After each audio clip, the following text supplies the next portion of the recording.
오늘 우리에게 주시는 하나님의 말씀은 시편 52편입니다. 오늘 시편은 다윗의 시편 중에서 제목이 아주 분명하게 나와 있습니다. 도액이라는 사람이 사울에게 다윗의 거취에 대해 밀고할 당시의 상황을 노래한 그런 시편입니다. 도액은 어떤 사람이었을까요? 도액은 이스라엘의 초대 왕인 사울 왕의 목자장을 했던 사람입니다. 목자장, 양, 소, 염소를 키우는 목자들의 장입니다. 그러니까 관직으로 이야기해도 그렇게 낮은 등급의 공무원은 아니었던 것 같아요. 이 사람은 목자장이었습니다. 이 사람은 한창 사울이 다윗을 쫓아다니면서 죽이려 했을 당시에 다윗이 어느 날 이제 제사장 아히멜렉에게로 숨었던 적이 있거든요. 그것을 사울에게 밀고 했었던 사람입니다. 다윗은 피난 중에 아히멜렉을 찾아옵니다. 그래서 제사장들이나 먹을 수 있는 떡을 얻어 먹어요. 너무 며칠 동안 굶어서 배가 고프고 힘이 드니까 먹을 게 있으면 조금 달라고 아히멜렉에게 부탁합니다. 그때 아히멜렉이 지금 제단에서 물려낸 떡밖에 없는데 너네 이거 먹을 수 있겠냐? 먹을 수 있습니다. 저희가 안 그래도 그릇이 성결한 아이들인데 며칠 동안 도망 다니느라고 바빠서 아무도 여자를 가까이 하지 않고 죄를 지은 적이 없습니다. 주시면 감사히 먹겠습니다 하고 그 떡을 얻어 먹죠. 그리고 떡을 먹은 후에 이렇게 무기로 쓸만한 무언가가 없을까요? 이렇게 물어봤을 때 아히멜렉이 네가 죽인 골리앗의 칼이 여기 있다. 그거 필요하면 가져가라. 그래서 칼도 얻었었죠. 이 사실을 사울이 알았을 때의 분노는 이루 말할 수 없을 정도였을 겁니다. 그래서 사울은 아히멜렉과 그와 함께하는 모든 사람을 다 죽이라고 명령했습니다.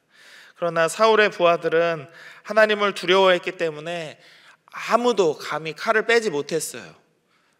하려고 하지 않았습니다. 제사장들을 건들면 안 되죠. 하지만 도액은 이스라엘 사람이 아니었어요. 에돔 사람이었습니다. 그래서 이 도액이 칼을 빼서 아히멜렉과 함께한 제사장 85명을 그 자리에서 다 죽입니다. 다 죽입니다. 그가 이렇게 사울의 지저분한 일, 사울도 사실은 이런 명령을 내려서는 안 되는 거죠. 이런 명령을 내려서는 안 되지만 화를 참지 못하고 내가 죽이고 싶은 다윗을 네가 감춰줘, 다윗을 도와줘, 그러면 내가 너를 죽여야 되겠다 하는 이 분을 참지 못해서 내린 이 명령을 도액이 감당해 주죠. 그가 이렇게 그 사울의 어떤 어두운 면을 닦아주고 이 지저분한 일을 대신 처리해 준 이유는 아주 간단합니다. 이런 삶이 세속적인 출세의 삶이기 때문입니다. 다 윗사람들의 하기 싫은 것들, 윗사람들의 불편한 것들, 윗사람들의 지저분한 일들을 아랫사람들이 잘 해결해 주다 보면 그래 너는 믿을만 하구나, 너는 나의 비밀을 알고 있으니 너를 땡겨주마, 이렇게 세속적인 출세의 길을 가려는 사람과 그 길을 열어주려는 사람들의 모습을 도액이 하고 있는 것입니다. 윗사람의 어두운 면들을 가려주고 대신해서 그 더러운 것들을 닦아내서 윗사람은 계속 깨끗한 사람인 척 할 수 있도록 하는 것이 아랫사람의 도리이자 겸양인 것이죠. 이것은 현대를 살아가는 우리의 경우에도 그렇고 우리와 문화가 다르고 사는 시기가 다른 고대 이스라엘의 경우도 그랬던 것 같습니다. 시키는 거 해야지. 어떤 일이든 내가 당신이 명령하면 다 감당하겠습니다 하는 과한 충성, 목적과 그리고 이유를 몰라도 시키는 건 시키는 대로 다 무조건 하는 것, 그것을 충성이라고 여기는 이 문화는 조직에서는 어쩔 수 없는 것 같습니다. 윗사람의 마음에 들기 위해서 무엇이라도 하는 것, 그것은 본인의 양심과 하나님의 말씀과는 상관없이 오직 출세만을 위하는 길입니다. 당연히 하나님께서 싫어하실 수밖에 없죠. 그 길은 하나님을 의지하지 않는 길이고 하나님의 도와 상관이 없는 길입니다. 게다가 도액이라는 이 사람은 자기 출세를 위해서 죄가 없는 사람들을, 그것도 하나님의 제사장들을 무려 85명이나 죽이고도 아무런 죄책감이 없는 상태에 있었습니다. 그래서 다윗은 이 도액을 바라보면서 분노했던 것입니다. 1절의 말씀을 제가 한번 읽어드립니다. 포악한 자여, 내가 어찌하여 악한 계획을 스스로 자랑하는가? 하나님의 인자하심은 항상 있도다. 이것을 공동 번역본 성경으로 제가 읽어드립니다. 하나님의 사랑 영원하신데 악명 높은 영웅이여, 내 어찌 악한 일을 자랑하느냐? 비슷한 거 하지만 약간 다르죠. 하나님의 사랑은 언제나 변하지 않는데, 그 하나님의 변하지 않는 사랑이 있음에도 불구하고, 그것을 우리에게 끊임없이 말씀하고 있음에도 불구하고, 대체 왜 도액과 같은 이들은 그 사랑을 따르지 않고 악한 일을 도리어 자랑하느냐, 이렇게 물어보는 것입니다. 이 악은 2절의 말씀처럼 날카로운 칼과 같은, 삭도와 같은 간사함으로 표현됩니다. 그리고 3절의 말씀처럼 악과 거짓을 사랑하는 것이 이런 자들의 마음이라고 노래합니다. 그리고 4절의 말씀처럼 남을 해치는 모든 말을 좋아하는 사기꾼과 같은 이들이 바로 너 도액 같은 사람들이야 라고 말하죠. 그래서 다윗은 5절에서 그런 도액과 같은 악인을 하나님께서 영원히 멸하시고 그 장막에서 끌어내서 인간 세상에서 뿌리째 뽑아버리실 것이라 예언합니다. 그런데 이 모습을 본 의인들은 잘됐다, 우와 신난다 하지 않고 오히려 두렵기도 하면서 통쾌함을 느끼는 거죠. 통쾌함을 느끼기도 하면서 두렵기도 한 것입니다. 마냥 신난 것도 아니고 마냥 두려워하는 것도 아니에요. 7절의 말씀을 같이 한번 읽어봅니다. 시작. 이 사람은 하나님을 자기 힘으로 삼지 아니하고 오직 자기 재물의 풍부함을 의지하며 자기의 악으로 스스로 든든하게 하던 자라 하리로다. 아멘. 도액과 같은 사람은 바로 이런 사람이라는 거죠. 하나님을 자기 힘으로 삼지 않고 자기 재물의 풍부함을 의지하고 자기의 악으로 스스로 든든하게 하던 자다라고 말하는 그런 사람입니다. 다른 표현은 필요 없죠. 이런 사람은 하나님께서 영원히 멸하시고 그 집에서 쫓아내는 것은 물론이고 인간 세상에서 뿌리째 뽑아버리실 것이라는 선포입니다. 그러나 정작 본인 다윗은 8절 말씀과 같은 그런 사람이라고 이야기합니다. 8절도 같이 한번 읽어볼까요? 시작. 그러나 나는 하나님의 집에 있는 푸른 감람나무 같으며 하나님의 인자하심을 영원히 의지하리로다. 아멘. 다윗 자신은 하나님의 집에 있는 싱그러운 감람나무 같은 사람이기 때문에 자신은 영원히 하나님의 인자하심을 의지할 것이라고 고백합니다. 그리고 하나님이 하신 일을 기억하면서 영원히 감사하고 주를 믿는 모든 성도들 앞에서 당당하게 하나님의 사랑을 드러낼 것이라고 말하고 있습니다. 오늘의 시편에서 우리는 아주 간단한 통찰을 하나 얻을 수 있습니다. 그것은 악인과 의인의 개념이 우리의 생각과는 조금 다를 수 있다는 것입니다. 악인은 하나님의 사랑과 인자하심이 아닌 자신의 계획과 세상적 가치를 따르는 사람입니다. 그리고 의인은 그 악인의 길을 따르지 않을 뿐더러 영원히 하나님을 사모하는 마음으로 하나님을 따르는 사람이다 라는 것을 우리는 보게 되는 것입니다. 뭔가 대단히 착한 일을 했기 때문에 의인이 되는 것도 아니고 아주 악독한 일을 한 사람만을 악인이라고 하지 않습니다.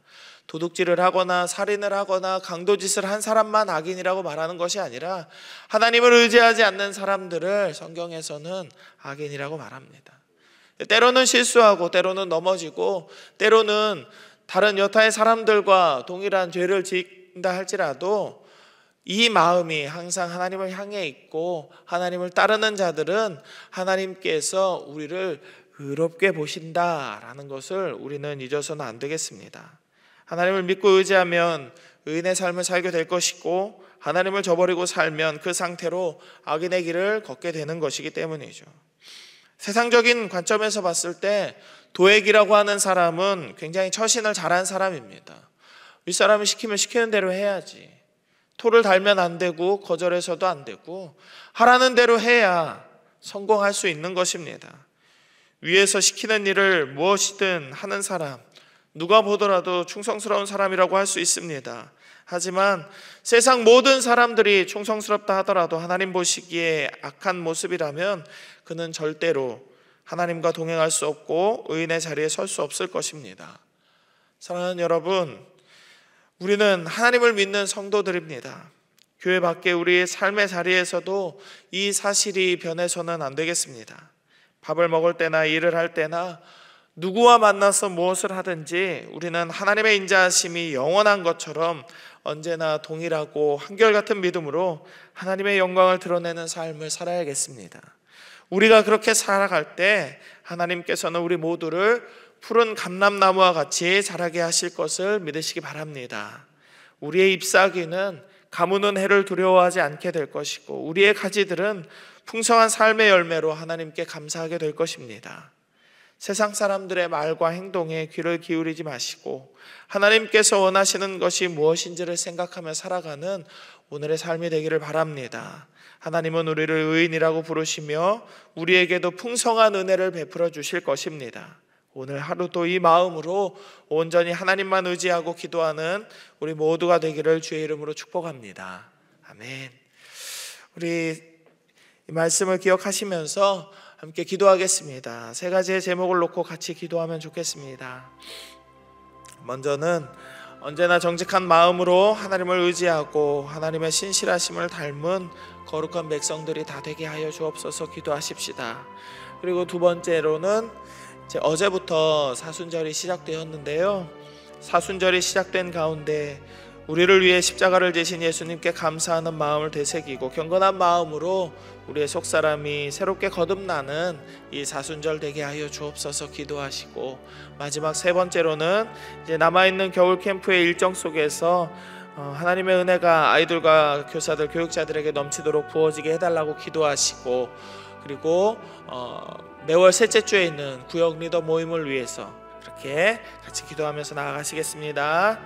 하나님, 오늘도 말씀으로 이 하루를 시작하게 하시고 하나님의 은혜 가운데에서 이 하루를 온전히 하나님 앞에 드릴 수 있도록 우리의 마음을 겸손하게 하시며 감사를 드립니다.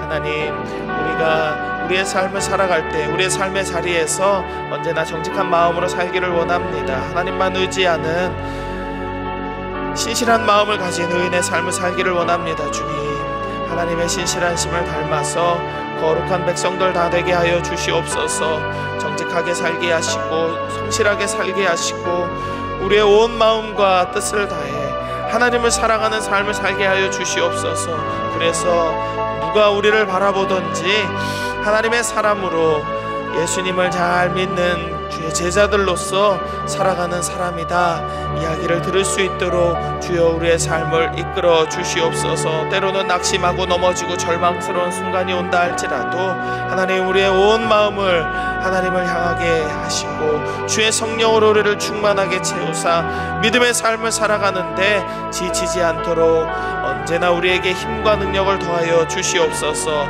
어제부터 사순절이 시작되었습니다. 우리를 위해서 십자가를 지신 예수님을 기억하며 감사하는 경건한 삶을 살아가는 우리가 되게 하여 주시옵소서. 우리의 속사람이 새롭게 거듭날 수 있도록 주여 역사하여 주시고, 예수 그리스도께서 우리를 위해서 행하신 모든 섬김을 닮아 우리도 섬기는 자 되게 하시고 우리도 사랑하는 자 되게 하시고 우리도 온전히 주의 뒤를 따라 살아가는 제자들 다 되게 하여 주시옵소서.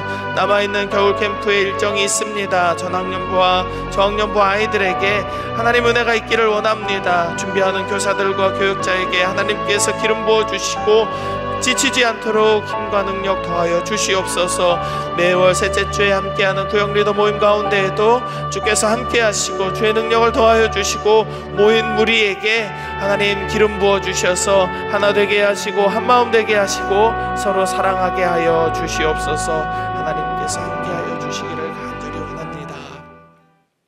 하나님 은혜 가운데서 이 하루를 시작할 수 있도록 인도해 주심을 다시 한번 감사드립니다. 하나님 말씀대로 살아가는 우리 모두 되게 하시고 하나님 말씀대로 따라가며 살아가는데 지치지 않도록 힘과 능력을 얻는 우리 모두가 되게 하여 주시옵소서. 하나님, 우리와 동행하여 주시고 우리의 발걸음에 맞춰 하나님의 은혜를 부어주시기를 원합니다.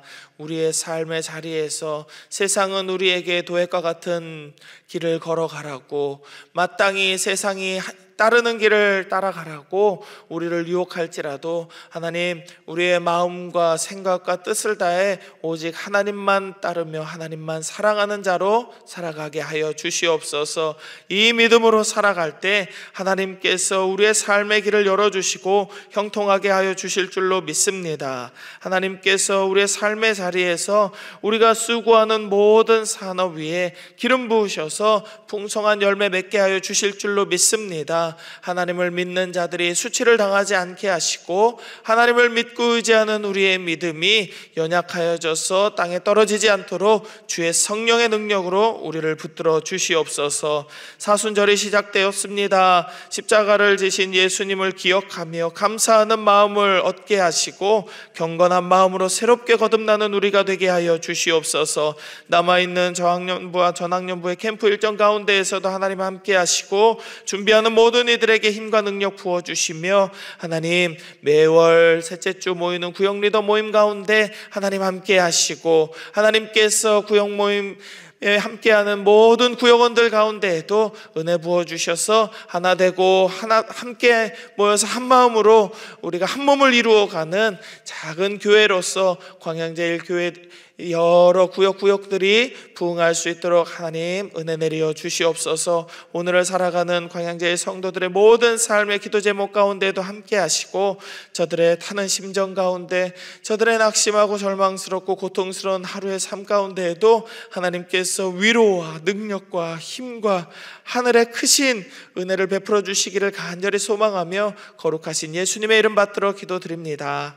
아멘.